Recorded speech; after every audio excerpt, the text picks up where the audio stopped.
Hello, students. Once again, I welcome you all to this video lecture series. और आज हम पढ़ेंगे construction. हमने ट्रांसफॉर्मर्स चालू किया था और उस ट्रांसफॉर्मर्स के हम इंट्रोडक्शन और वर्किंग देख चुके थे।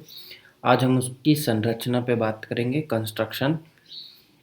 तो सबसे पहले अगर एक आइडियल कोई भी एक ट्रांसफार्मर आप लोगों ने देखा होगा तो वो कुछ इस तरह से दिखता है। जैसे अगर हम उसको बनाना चाहें तो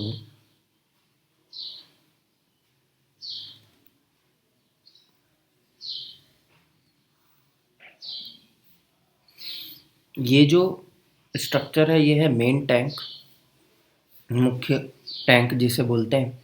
और इसी के अंदर हमने जो कंस्ट्रक्शन पढ़ा है कोर और वाइंडिंग वाला, वो वाला कंस्ट्रक्शन रहता है। तो ये जो है ये मैं एग्जैक्ट नहीं होता ऐसा ही, बट हम एक समझने के लिए एक डायग्राम यहाँ बनाएंगे। उसके बाद यहाँ व्हील्स लगे होते हैं जिससे वो ट्रांसफार्मर्स को आसानी से ट्रैक पर चलाने के लिए, या अगर पोल माउंटेड है तो यहाँ रेल लगा होगा। क्लियर। उसके बाद जो मेन टैंक है उस मेन टैंक से यहाँ पर अटैचमेंट होते हैं कुछ।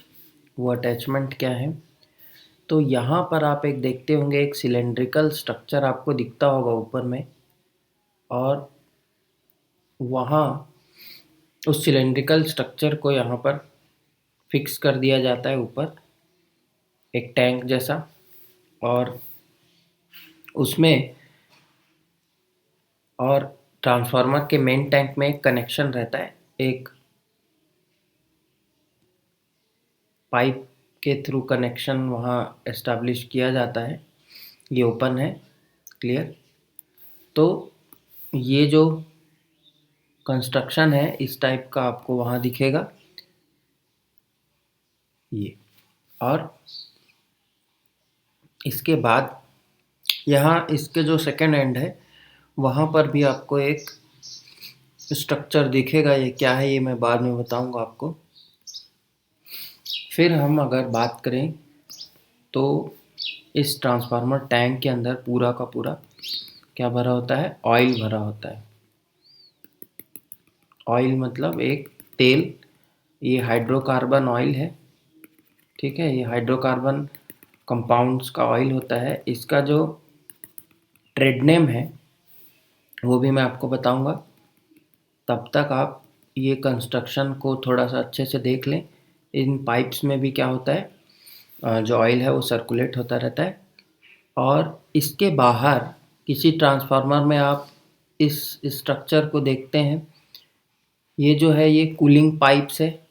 कहीं कहीं पर फिन्स लगा होता है। फिन्स मतलब एक चपटा सा आप बोल सकते हैं कि स्ट्रक्चर जिसमें ये जो ऑयल है ये क्या होगा, सर्कुलेट होगा। ठीक है।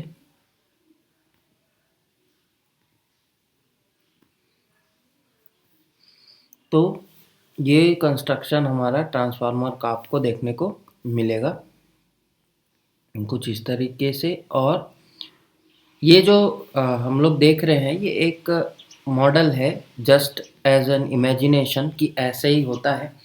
बट एग्जैक्टली बहुत सारी और चीज़ें होती हैं, बट हमारे लेवल के लिए वो उतना सारा चीज़ इम्पोर्टेंट अभी नहीं है। तो इसमें भी क्या होता है, ऑयल सर्कुलेशन होता है। ये भी, इसमें भी ऑयल जो है वो भरा रहेगा क्योंकि ये भी इससे कनेक्टेड है, तो ऑयल तो वहाँ भी भरा रहेगा। अब हम चलते हैं थोड़े इसके ऊपर, और यहाँ पर आपको क्या दिखेगा, यहाँ पर आपको कनेक्शंस दिखेंगे कुछ इस तरीके से, बुशिंग्स लगे हुए। वो जो हैं ये डिपेंड करेगा कि कौन से रेटिंग का, कितने रेटिंग का हमारा ट्रांसफार्मर होगा।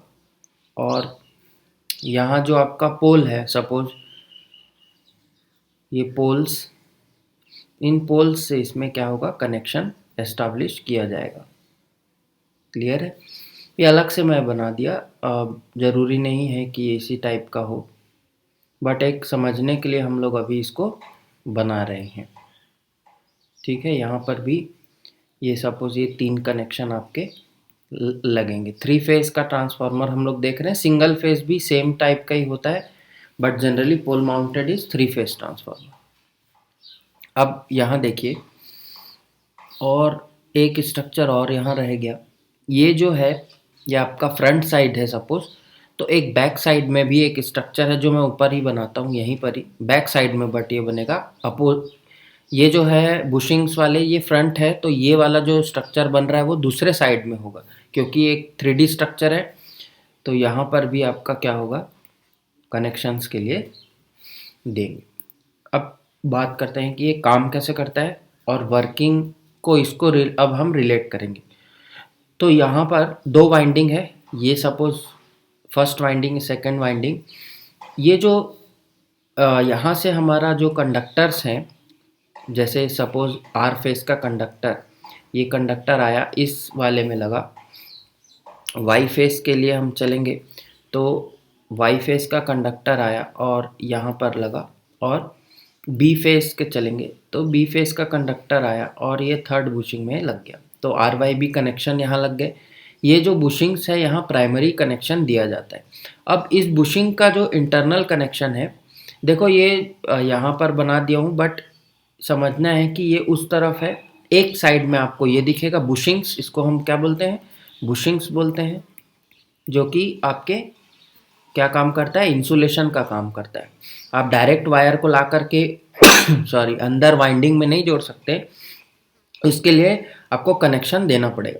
तो ये बुशिंग आपका कनेक्टेड रहता है कहाँ, प्राइमरी वाइंडिंग से, यहाँ से सपोज। और ये जो टैप्स दिख रहे हैं आपको, ये सारे कनेक्टिंग टैप्स हैं, और ये सेकेंडरी वाइंडिंग को शो करता है, इसे टेपिंग्स कहा जाता है। और इस टेपिंग से क्या करेंगे, सेकेंडरी लोड की तरफ, जनरली यहाँ पर क्या होता है, एक केबल निकला रहता है, और वो केबल जा कर के यहाँ एक बॉक्स रहता है, उस बॉक्स से कनेक्टेड रहता है। तो ये सेकेंडरी वाइंडिंग का कनेक्शन है। क्लियर? ये सेकेंडरी वाइंडिंग यहाँ पर आपका कनेक्टेड रहेगा, और ये जो एंड है ये यहाँ केबल्स के थ्रू इसको कनेक्शन किया जाएगा। तो ये प्राइमरी और सेकेंडरी की बात हो गई। इसको हम क्या बोलते हैं, तो इसको हम बोलते हैं टेपिंग्स। Tapings, clear? अब ये जो ये यहाँ पर नहीं रहेगा, ये इस तरफ रहेगा। क्लियर है? थोड़ा सा ऊपर बन गया वो, कोई दिक्कत नहीं है, आपको समझना है बस। फिर ये जो हमारा मेन टैंक हो गया, ये वाला जो है ये मेन टैंक बोलते हैं, मुख्य टैंक। ठीक है, ये जो पाइप्स लगे हैं इन्हें हम क्या कहते हैं, कूलिंग पाइप्स। मैं बताऊंगा इसका क्या काम है। और ये तो व्हील है, व्हील या ट्रैक लगा रहता है for transportation and installation. Core और बाइंडिंग तो आपको पता ही है, इसको हम लोग यहाँ अभी स्किप करेंगे। उसके बाद यहाँ पर एक चीज़ लगी हुई है, इसे हम कहते हैं ब्रीदर। और ये जो एक और टैंक अलग से लगा हुआ है, इसको बोलते हैं कंजर्वेटर टैंक। Conservator tank. तो इतने सारे स्ट्रक्चर आपको दिखेंगे। अब हम देखते हैं इसकी वर्किंग। तो यहाँ पर जब कोर और वाइंडिंग में सप्लाई यहाँ से इनपुट हुई, सप्लाई यहाँ से इन हुआ, बुशिंग के थ्रू ये प्राइमरी में आया। प्राइमरी के बाद ये देखो सिंगल का है, वो 3 फेज, उसको इमेजिन करना है। सेकेंडरी साइड में यहाँ ये जो आउट होगा, यहाँ से लोड कनेक्ट होगा। लोड जब पावर कंजम्पशन चालू करेगा तो सेकेंडरी साइड तभी काम करेगा जब यहाँ हमारा लोड कनेक्टेड है। लेकिन प्राइमरी साइड तो क्या है, हमेशा इस सप्लाई से जुड़ा है, मतलब ये हमेशा एनर्जाइज रहेगा। तो एनर्जी इस ट्रांसफार्मर में बनी रहेगी 24 घंटे 12 महीने, और जब तक यहाँ से जो लाइन सप्लाई है वो इंटरप्ट नहीं हो जाता। तो प्राइमरी एनर्जाइज है। जब भी करंट फ्लो होता है, हमको पता है कि हीटिंग इफेक्ट वहाँ जनरेट होता है। कोई भी कंडक्टर में करंट फ्लो होता है, हीटिंग इफेक्ट जनरेट होता है, और करंट का फ्लो तो होता ही है, मैग्नेटिक फील्ड भी बनती है। तो ये साइमल्टेनियसली ये सारा काम होता है। यहाँ रेजिस्टेंस जो होगा वो अब क्या करेगा, आई स्क्वायर आर लॉस करेगा। आई स्क्वायर आर लॉस क्या होता है, ये एक तरह का पावर लॉस है जिसे हम बोलते हैं कॉपर लॉस। आगे और अच्छे से बताऊंगा, बट अभी हमको याद रखना है कि कॉपर लॉस रेजिस्टेंस के कारण और करंट के कारण होता है। तो जैसे जैसे इसमें रेजिस्टेंस बढ़ेगा करंट की वैल्यू बढ़ेगी। जब भी या तो रेजिस्टेंस बढ़ेगा या करंट बढ़ेगा, तो रेजिस्टेंस फिक्स होता है, जनरली करंट की वैल्यू बढ़ती है लोड के हिसाब से। तो वहाँ पर जितना ज़्यादा करंट होगा उतना ही ज़्यादा ये लॉस होगा, और जब भी लॉस होगा तो यहाँ हीट जनरेट होगा। अब इस हीट जनरेट होने के लिए अगर मान लीजिए ये ऑयल ना हो, ये ऐसे ही रखा हुआ हो, ये मान लीजिए यहाँ कोई बेस बना करके इसे रख दे, तो यहाँ की जो गर्मी है, यहाँ का जो हीट है वो कहाँ जाएगा, क्योंकि ये तो पैक है, पूरा टैंक जो है वो पैक है। तो इस हीट को क्या करना है, वहाँ से हटाना है, ताकि ये ट्रांसफार्मर जो है वो कूल होता रहे, ठंडा होता रहे, और यहाँ पर इंटरनल प्रेशर टेम्परेचर मेंटेन रहे। तो उसके लिए क्या किया जाता है, एक तो ये ऑयल में इसको रख दिया जाता है। ऑयल का काम है, दो काम है। ऑयल किस लिए यूज़ कर रहे हैं, पहला तो है कि कूलिंग के लिए, ठंडा करने के लिए, शीतलन इसको बोलते हैं। दूसरा काम है इंसुलेशन। इंसुलेशन आप सब समझते होंगे, कंडक्शन का उल्टा होता है। जब दो लाइंस के बीच में हमको क्या करना है, दो लाइन को अलग करना है ताकि ये दोनों आपस में शॉर्ट सर्किट ना हो, तो इसके बीच में क्या कर देते हैं, हम एक इंसुलेटर लगा देते हैं। तो ऐसे ही यहाँ पर ऑयल का काम है इंसुलेशन भी प्रोवाइड कराना और कूलिंग भी देना। देखिए यहाँ दो टर्न है, मान लीजिए किसी एक टर्न के बीच में फॉल्ट हुआ, वो टर्न कट करके दूसरे के साथ ज्वाइन हो गया, अंदर में हमको तो दिखेगा नहीं। तो अगर खाली रहेगा, ऑयल नहीं रहेगा, तो जा कर के शॉर्ट सर्किट कर देगा। बट ऑयल के साथ में क्या होगा, वो ऑयल के संपर्क में आएगा और ऑयल उसे बचा लेगा शॉर्ट सर्किट से। तो इंसुलेशन भी प्रोवाइड कराते हैं, इंटर टर्न और इंट्रा टर्न। देन यहाँ पर ऑयल क्या करेगा, जो ये हीट जनरेट हो रही थी हमारी, ये I²R लॉस वाला, उस हीट जनरेशन को क्या करेगा, ऑयल ठंडा रहेगा, ऑयल का नॉर्मल टेम्परेचर पर रहेगा। जब ये गर्मी इसको मिलेगी तो ये क्या होगा, हीट होगा। अब जब भी कोई ऑयल, कोई भी सब्सटेंस हीट होता है तो वो किधर चलता है, ऊपर की ओर उठता है। ऊपर की ओर जब उठेगा तो यहाँ देखो, यहाँ तो पूरा पैक है, यहाँ पैक है। अब ये ऑयल ऊपर जाएगा। अब मान लो इसको मैं पूरा ब्लॉक कर दूं और खाली ये टैंक लगाऊं, तो यहाँ पर ऑयल में भी प्रेशर बनेगा, ऑयल में भी हीट जनरेट होगा, तो प्रेशर वहाँ भी बनेगा। लेकिन इस प्रेशर को अब क्या करना है, हटाना है। तो उसके लिए देखिए यहाँ पर एक उसको ओपनिंग दी गई है, और इसको ऊपर एक और टैंक लगाया गया है जिसे हम क्या बोल रहे हैं, कंजर्वेटर टैंक। और इस कंजर्वेटर टैंक में देखो, मैं पूरा इसको नहीं भरा हूँ। कितना भरा हुआ है, हाफ फिल्ड है। हाफ फिल्ड, या इसे 70% फिल किया जाता है, हाफ तो नहीं, 70% फिल किया जाता है। और ये जो आ, हमारा क्या है, कंजर्वेटर टैंक है, ठीक है। इस कंजर्वेटर टैंक में क्या करेंगे, हम 70% फिल करके रख देंगे। और जब 70% फिल हो जाएगा ये कंजर्वेटर टैंक, तो यहाँ देखो बाकी 30% क्या है, एयर है, या वहाँ पर कोई भी ऐसा चीज़ नहीं है जो वहाँ फिल करे। तो जब भी ऑयल हीट होगा, हीट होने के साथ साथ ये हाइड्रोकार्बन ऑयल है, मतलब हाइड्रोजन और कार्बन के कंपाउंड है। इस ऑयल का नाम है एस्केरॉल, ट्रेड नेम इसका एस्केरॉल है। इसे, और अगर आप ऐसे ही बोले तो इसे मिनरल ऑयल भी कहा जाता है, but escarole is the trade name. खरीदने जाएंगे आप मार्केट में तो एस्केरॉल बोलेंगे, क्लियर। तो ये जो ऑयल है ये क्या करेगा, ऊपर उठेगा हीट हो करके। जब ये हीटिंग होगी तो यहाँ पर गैसेस भी फॉर्म होंगे, क्योंकि हाइड्रोकार्बन कंपाउंड जो है वो टूटेगा। तो इस गैस को और इस हीट को बाहर करने के लिए ये कंजर्वेटर टैंक में ये जो स्पेस दिया है, तो ये ऑयल अब क्या होगा, ऊपर उठेगा, क्योंकि यहाँ पर तो हमारे पास कोई स्पेस नहीं, यहाँ पर है, तो ये ऊपर उठेगा। यहाँ पर के जितने भी हॉट एयर, वेपर्स, गैसेस हैं, वो क्या होंगे, इस वेंट के थ्रू बाहर आएंगे। अब यहाँ पर एक लगाया गया है ब्रीदर। इस ब्रीदर का काम क्या है, तो ब्रीद करना मतलब सांस लेना। तो ट्रांसफार्मर का ये क्या है, एक रेस्पिरेटरी ऑर्गन, जैसा हमारा नाक है वैसे ही ये काम करेगा। ब्रीदर क्या करता है, हॉट एयर्स को आउट करेगा यहाँ से, और जब हॉट एयर आउट हो जाएंगे तो यहाँ पर का टेम्परेचर अब कम हो गया, एम्बिएंट टेम्परेचर तो बढ़ेगा उससे, तो यहाँ से कूल एयर जो है वो अंदर जाएगा और एयर सर्कुलेशन ऐसा बना रहेगा। लेकिन एक दिक्कत ये है कि जब ये ऑयल को हम बनाते हैं, कूलिंग के लिए भी लगाए हैं, इंसुलेशन के लिए भी लगाए, कूलिंग का तो पर्पस हमारा सॉल्व हो गया, बट इंसुलेशन का पर्पस दिया जाता है कि इसका जो ब्रेक डाउन वैल्यू इसको बोलते हैं BDV, ब्रेक डाउन वैल्यू। ये ब्रेक डाउन वैल्यू मेंटेन रहना चाहिए। अगर इस ऑयल में हल्का सा भी मॉइस्चर आ गया, इस ऑयल में मॉइस्चर मतलब बाहर से जब एयर आएगा तो वो मॉइस्चर लेकर के आएगा और इस ऑयल में क्या करेगा, उसको डिपॉजिट कर देगा। तो वो मॉइस्चर आने से इसकी जो ब्रेकडाउन वैल्यू है, ब्रेकडाउन वैल्यू क्या होती है, जब हम इसको इंसुलेशन के लिए लगाए तो दो एंड जिसके बीच में ये ऑयल रखा हुआ है उसमें कितने वोल्टेज तक, कितने किलो वोल्ट तक ये क्या कर सकता है, उसको इंसुलेट करा सकता है, वो इसकी ब्रेकडाउन वैल्यू है। जिस वोल्टेज पर ये इंसुलेशन हट जाएगा, इस ऑयल का इंसुलेशन हट जाएगा, उसे ब्रेक डाउन वैल्यू बोलेंगे। तो ब्रेक डाउन वैल्यू कम हो जाएगी क्योंकि ऑयल अगर मॉइस्चर लिया हुआ है तो उसका इंसुलेशन प्रॉपर्टी हट जाती। कंडक्टर वो एक तरह से जब एयर से मिलेगा, मॉइस्चर से मिलेगा, तो उसमें वाटर आ गया, water is a good conductor, तो हम क्या बोल सकते हैं, वहाँ की जो उसकी इंसुलेटिंग कैपेसिटी है वो ख़राब हो जाएगी। तो इसीलिए क्या किया जाता है, इस ब्रीदर में यहाँ पर सिलिका जेल यूज़ करते हैं। सिलिका जेल की प्रॉपर्टी होती है कि वो मॉइस्चर को क्या कर सकता है, एब्जॉर्ब कर सकता है। तो यहाँ ब्रीदर में सिलिका जेल लगाया जाता है, रखा जाता है, और इस सिलिका जेल के थ्रू ये जो एयर है वो पास होगी।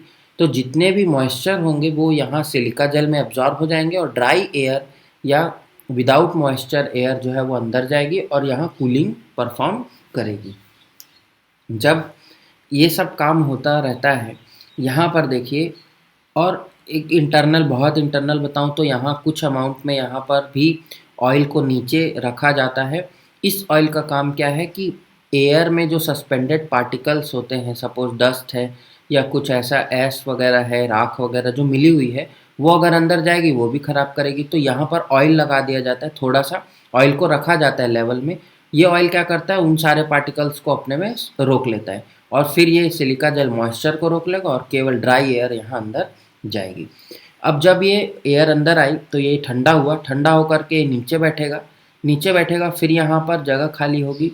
यहाँ पर जो सर्कुलेशन है वो क्या हो जाएगा, अब डाउनवर्ड, या ये जो सर्कुलेशन है ये तो मेंटेन रहेगा, बट यहाँ का जो प्रेशर है वो रिलीज़ हो जाएगा, हीट कंटेंट कम हो जाएगा, और जो ये ऊपर की ओर गया हुआ था वो अब क्या होता जाएगा, धीरे धीरे उसकी डेंसिटी नीचे की ओर बढ़ेगी और फिर से ये फिलिंग होता रहेगा। साथ ही साथ यहाँ पर जो कूलिंग पाइप्स लगाई गई है ये भी कूलिंग का काम करेगी। जो ऑयल ऊपर उठा, इस ऊपर उठने के कारण अब ये कूलिंग पाइप्स में आएगा। कूलिंग पाइप जो है वो टैंक के बाहर लगी हुई है, इसका मतलब इसके चारों तरफ क्या है, हवा है, और ये हवा क्या करेगी, एम्बियंट की हवा है।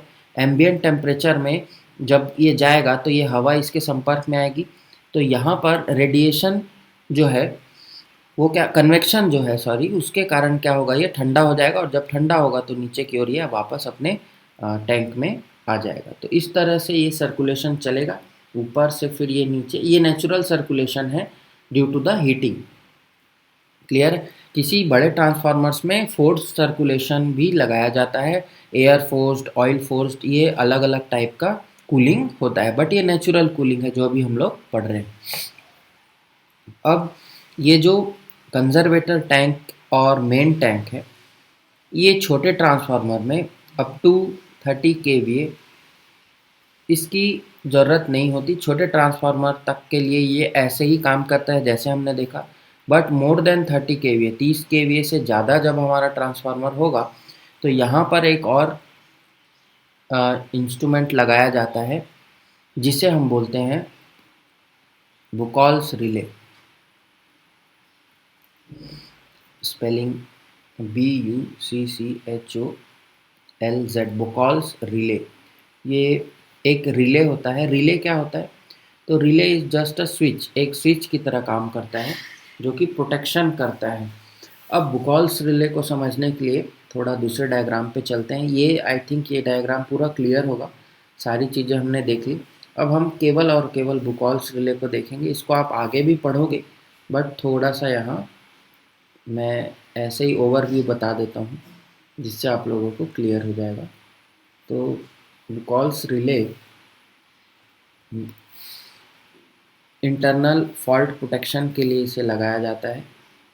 ठीक है। रिले जो है वो एक स्विच है और कुछ भी नहीं है। यहाँ पर देखिए, यहाँ पर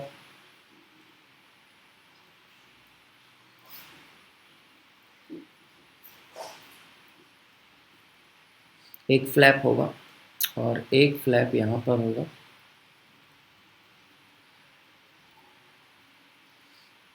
ये दो स्विच लगे हैं। फिर ये जो ऑयल था ये मेन टैंक से आया हमारा, और ये कहाँ चला गया, कंजर्वेटर। इसके बीच में ये पूरा ऑयल फील्ड हमारा रिले लगाया गया है। अब देखिए ये कहाँ से आया, ये फ्रॉम मेन टैंक, ये इसको समझना है बस। और ये कहाँ जाएगा, ये टू कंजर्वेटर टैंक। कंजर्वेटर और मेन टैंक के बीच में ये लगाया जाता है। अब इसको समझना है, जब यहाँ मेन टैंक से गर्म ऑयल यहाँ पर आएगा तो उसके साथ में वेपर्स भी आएंगे, गैसेस भी आएंगे। हमने देखा था गैस का सर्कुलेशन भी होगा। इस गैस के कारण यहाँ पर जो फ्लैप लगा हुआ है, ठीक है, ये कंस्ट्रक्शन आपको बस समझने के लिए है, ऐसा एग्जैक्टली वहाँ पर नहीं दिखेगा, थोड़ा बहुत चेंजेस रहता है। तो जब ये कम अमाउंट में आएगा तो ये वाले फ्लैप को क्या करेगा, चलाएगा। अब जब ये फ्लैप एक्टिव हुआ, फ्लैप का मतलब एक जस्ट एक ऐसा स्ट्रक्चर है जो कि इस स्विच को क्या करेगा, एक्टिव करेगा, ऑन कर देगा। तो जब ये कम अमाउंट में आया, नीचे वाले फ्लैप में रहेगा, तो देखिए नीचे वाला जो फ्लैप है, जब गैस कम अमाउंट में आएगी तो वो ऊपर चले जाएगी, नीचे बैठेगी क्या, नहीं बैठेगी, क्योंकि उसका डेंसिटी कम है, वो ऊपर की ओर उठेगी। ऊपर की ओर उठेगी तो ऊपर वाले फ्लैप में जाएगी। जब अमाउंट ऑफ गैस ज़्यादा है कॉन्सेंट्रेशन, तो वो यहाँ हाई डेंसिटी के कारण नीचे रहेगा। तो ऊपर में अगर, और नॉर्मल कंडीशन में देखो ये जो सेटिंग रहती है यहाँ की, फर्स्ट वाला इसको बोलूँ, इसको सेकंड बोलूँ, तो फर्स्ट और सेकंड की जो सेटिंग ऐसी रहती है कि जब भी मेन टैंक से नॉर्मल सर्कुलेशन होता है, नॉर्मल सर्कुलेशन मतलब जितना amount of heat normally generate होता है, तो ये दोनों स्विचेस जो फ्लैप्स हैं वो एक्टिव नहीं होते, वो आइडल रहते हैं। और नॉर्मल यहाँ से हमारी गैस आई और इधर में कंजर्वेटर टैंक की तरफ चलेगी, उसमें कोई भी एक्टिव यहाँ नहीं दिखेगा। बट अगर हमारा यहाँ देखिए, अगर यहाँ पर कोई फॉल्ट हो गया, इस एरिया पर कोई फॉल्ट हो गया, तो जब भी फॉल्ट होगा करंट की वैल्यू हाई होगी, हमने देखा था। जब करंट हाई होगा लॉसेस बढ़ेगा, लॉसेस बढ़ेगा तो हीट कंटेंट, और हीट कंटेंट के कारण गैसेस का अमाउंट भी यहाँ इंक्रीज होगा। तो यहाँ से जब गैस अब वो पास होगी जो कि हमारे कहाँ आएगी, इस वाले बुकॉल्स रिले में आएगी, तो वो गैस अब क्या करेगी, दो काम कर सकती है। सबसे पहले वो अगर लाइट अमाउंट में फॉल्ट है तो वो ऊपर की ओर उठेगी और इस फर्स्ट स्विच को एक्टिव कर देगी। ये फर्स्ट स्विच जब एक्टिव होगा, ये मरकरी का स्विच है, ये मैकेनिकली ऑपरेटेड स्विच है, यहाँ इलेक्ट्रिकल कनेक्शंस हैं, बट इस स्विच को चलाने के लिए वो इलेक्ट्रिकल कनेक्शंस नहीं है, बट इसको सर्किट को जो क्या करने के लिए, एक्टिव कराने के लिए वहाँ इलेक्ट्रिकल कनेक्शन लगाया जाता है। तो ये जो क्या करेगा, ये जब स्विच ऑपरेट होगा तो ये कहाँ जाएगा, ये जाएगा टू ट्रिप कॉइल। तो ट्रिप कॉइल का मतलब क्या है कि ट्रांसफार्मर को क्या करा देंगे, एक अलार्म, सॉरी यहाँ पर जो जाएगा वो अलार्म सर्किट की तरफ जाएगा। अलार्म सर्किट, अलार्म में क्या है कि हाँ वहाँ पर कोई फॉल्ट हुआ है, और अलार्म सर्किट क्या करता है, थोड़े देर के लिए क्या करेगा, ट्रांसफार्मर को, अगर उसको लग रहा है कि अलार्म जो है वो सस्टेन्ड है, तो थोड़े देर के लिए वो ट्रांसफार्मर को एक या तो मैनुअली या ऑटोमेटिकली वहाँ स्विच ऑफ किया जाता है ताकि वो जो फॉल्ट है वो क्लियर हो जाए। अब अगर अलार्म सर्किट के बाद, स्विचिंग होने के बाद, वो ट्रांसफार्मर फिर से उसको क्या कर देंगे, एक्टिव स्टेट पर लाएंगे, और अगर ये फिर से एक्टिव है तो फिर जो फॉल्ट है वो बना हुआ है, तो वहाँ पर फिर मेंटेनेंस की ज़रूरत है, बंद कर दिया जाता है। अब मान लीजिए ये एक 5 से 10 सेकंड के लिए हुआ, ये अलार्म सर्किट एक्टिव हुआ, अलार्म सर्किट में चला गया, अलार्म सर्किट जब वो वहाँ से क्लियर हो गया, फॉल्ट हट गया। मान लीजिए ये फॉल्ट बहुत ज़्यादा था, तो ज़्यादा होने से कॉन्सेंट्रेशन गैसेस का ज़्यादा होगा, सर्किट 2 जो है वो हमारा एक्टिव होगा, और ये सर्किट जाता है to trip coil. Trip coil trip करना मतलब उसको हटाना, सर्किट से हटा देना ट्रांसफार्मर को, और ट्रांसफार्मर को क्या करना, सेफली प्रोटेक्शन देना। तो ट्रिप कॉइल में जब जाएगा तो ट्रिप कॉइल क्या करेगा, फिर से किसी किसी में ऐसा होता है बट सभी में नहीं होता, कुछ सेकंड से 10 to 20 सेकंड्स तक के लिए उसको ऑफ कर देगा, फिर से उसको सर्किट में जोड़ेगा ट्रांसफार्मर को। अगर मान लीजिए वो फिर से वहाँ पर ट्रिप कॉइल में सर्किट, तब वो जा कर के ब्रेक करा देगा। तो ट्रिप कॉइल क्या करेगा, पूरा का पूरा वहाँ ट्रांसफार्मर को एक रीस्टार्ट करने का टाइम देगा। तो उसमें अगर फॉल्ट क्लियर नहीं हुआ तब फिर वो सर्किट से परमानेंटली उसको हटा देता है। तो ट्रिप कॉइल का काम क्या है यहाँ, ट्रिप कॉइल का काम है to isolate the transformer from the supply. तो Buchholz relay internal fault protection के लिए लगाया जाता है। आंतरिक जो कि त्रुटियां होंगी, आंतरिक जो भी क्षति होगी उससे ट्रांसफार्मर को बचाता है, आंतरिक फॉल्ट्स के लिए। बट एक्सटर्नल फॉल्ट्स के लिए कोई भी यहाँ प्रोटेक्शन अभी इसमें हम नहीं देख रहे। तो ये बुकॉल्स रिले यहाँ लिख देता हूँ। तो ये कंप्लीट आपका एक कंस्ट्रक्टिव ट्रांसफार्मर है, ये प्रैक्टिकली आपने देखा।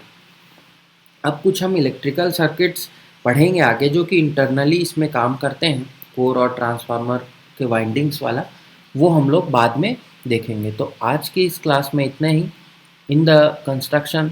Thanks for watching, thank you very much.